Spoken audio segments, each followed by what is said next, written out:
Yes. So I think if you look at the problem of deterrence in the country and why there is such poor deterrence against committing these kind of crimes, we also have to ask ourselves: has the system demonstrated that it will swiftly step in, identify the culprit, and make sure that they are found guilty or innocent and put behind bars? Now, the entire process of investigating a crime and punishing the offender involves a lot of steps in between. It starts with the information of the crime coming to the police, followed by investigation, followed by prosecution, conviction, and then punishment. Now, people's outrage have largely been focused on the last mile of the problem, which is the punishment.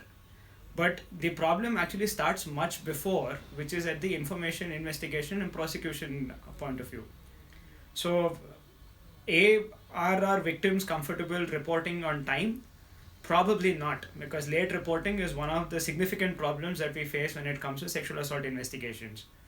Then, the point of investigation itself. Who are the persons who are investigating? These are the people who probably are overwhelmed with caseload.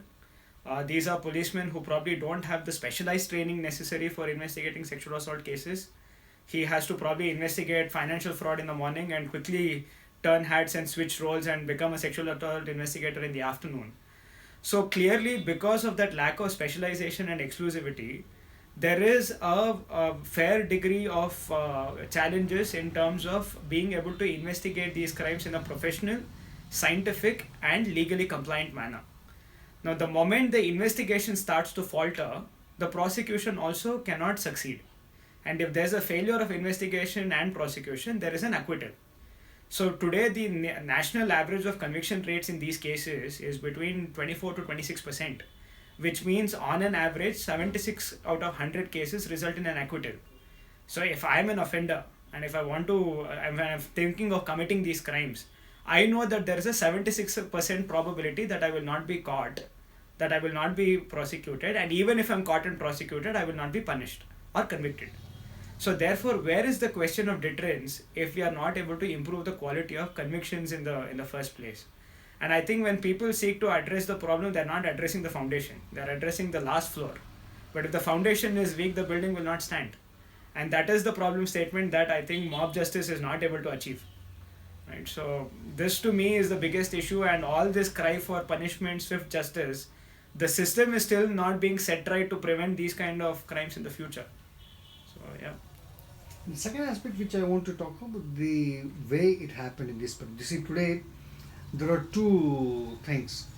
One, that there was this gruesome rape and murder in Hyderabad, and the police failed to even receive a complaint from the family. Right. And once things happened, they have the whole way the investigation has been conducted is very shabbily started investigation. They have arrested the accused persons. It sounds strange that these accused who has committed these offences were picked from their residences. Right. Somebody who has committed a crime of this gruesome crime, the person, how could he be at his house? Right. One. And what exactly the kind of information that they had? While these are all part of investigation that they do not have to disclose in the Right. public, as Right. we Right. lawyers know, but there is a requirement when such a hue and cry happens that the police normally brief Right. that the way some parts of investigation are brief that this is Right. what they are doing, Right. because this is something which is also Right. required to be done. Right. Now we see that there was great amount of pressure on the police Right. to deliver, Right. which I do agree on that, because the kind of hue and cry and the media attention on this subject which was there, Right. rightly said so. But have the police been able to efficiently investigate in this matter is one question that's being raised. Two, the way the encounter happened really shocks any person, Right. that how could they do such a thing, that Right. So therefore, there are some questions to be asked. Right. There are some aspects to be discussed, and that's one thing which is we feel is the necessity today. Right. So we want to delve on this aspect. What exactly is the Sure. issue which we feel is a serious shortcoming? We Right, feel that it's a right. serious shortcoming. Right. So I think going by the Hyderabad incident especially, I think there are several very tough questions for law enforcement to ask themselves, right? First and foremost, I think is on the subject of preventing the crime. Could this have been prevented in the first place? So the challenge there was that the police said, look, it's an isolated area, we have limited resources, how can we be everywhere all the time?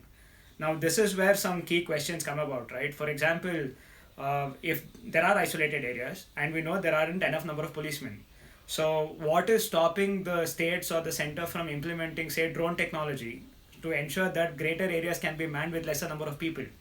So there is a serious shortfall in terms of how we are planning and accounting for policing budgets in the first place. Now, the second point to be considered is when the sister got to know that something has gone wrong, and she tried to approach the police, there was a failure to follow protocol. So, if you have information of a possible cognizable offense coming to the police have no option except to register an FIR. And it does not matter if the territorial jurisdiction is not there with the police station where the information is being received. Their job is to register, take immediate steps, and then have the investigations occur at the appropriate places.